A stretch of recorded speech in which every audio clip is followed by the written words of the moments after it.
Since we did an overview of what Bootstrap can do, let's take a closer look at the grid system.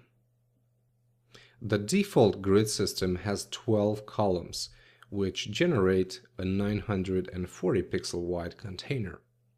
If you enable the responsive grid system, you can achieve container sizes of up to 1170 pixels wide. Now, the good thing about this grid system is that it's customizable. So even before you download Bootstrap, you can customize the number of columns as well as column and gutter width.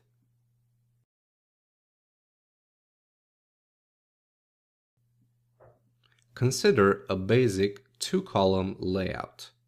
This is used very often in WordPress themes, where the left section has blog posts and the right is typically a sidebar.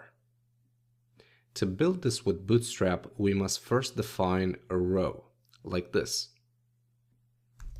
We'll say div with a class of row. Now this will wrap the two columns. In Bootstrap, to generate columns, we must use the class of span followed by the number of columns. For example, span6 will generate 6 columns. And the markup is really easy. We just do div with a class of span6. Just remember, since we're using a 12-column layout by default, all these containers with the span class must add up to 12. So we can have combinations like 2 plus 10, 4 plus 8, 6 plus 6, and so on. Coming back to our layout, let's overlay a 12-column grid. We can see that the sections we want span on 8, respectively 4 grid columns. So the markup is pretty simple. It's going to look something like this. Inside the row, we'll say div class span8 plus div with a class of span4.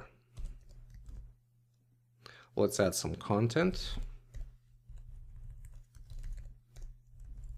and check out the result. So each big section is generated by a div with a class of span8 and span4.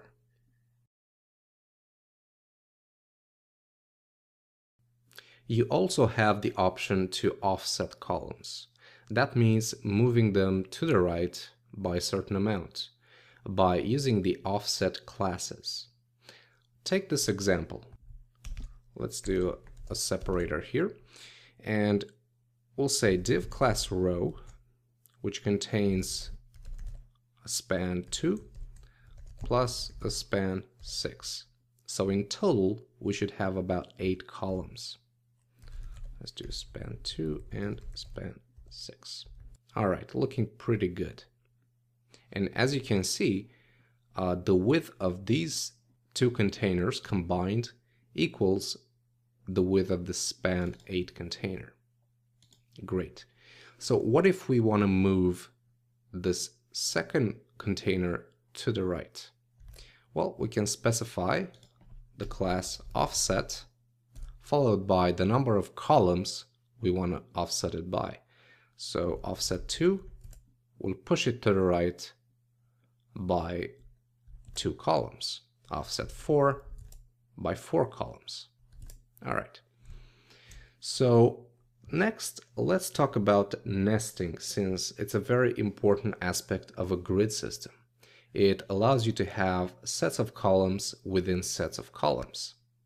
Let's take the following example. We'll do a div class row.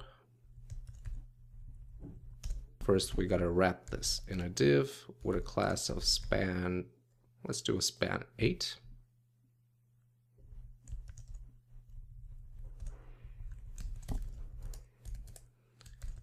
Level 1 column. And then we'll say div class span 2 plus div class span 6. And let's say level 2 column as content for both divs.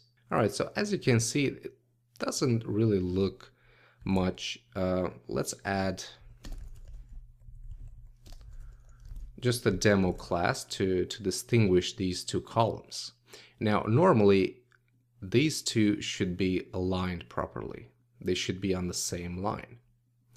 And here comes a very important aspect of nesting. You must use the row class when nesting columns.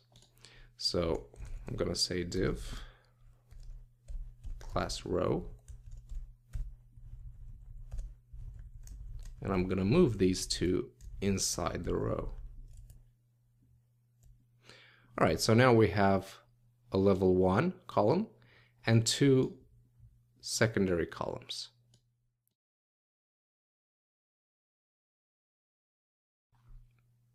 The fixed grid is great for most websites, but there are situations when you need a fluid layout, like a web application or an admin panel.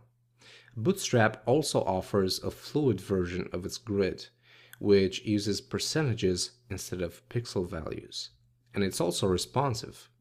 So our initial static grid can be easily transformed in a fluid grid by appending -fluid to the row class name. Let's do that. So the first one, I'm going to say row fluid.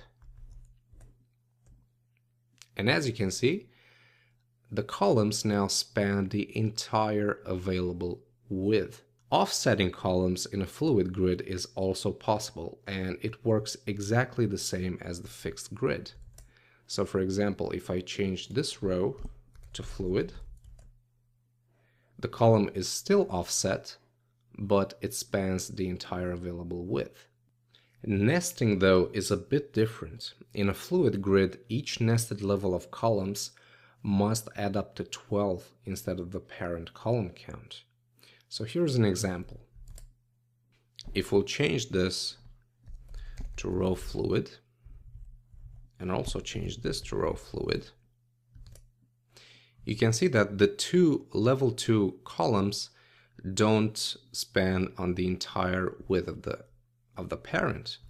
Instead, we'll do span 2 plus span 10. So they add up to 12. And now everything works properly. The grid system is great, but sometimes we need more control on how our website looks, particularly when we want to center it on the page. Coming up, we'll talk about the available layouts and some responsive classes.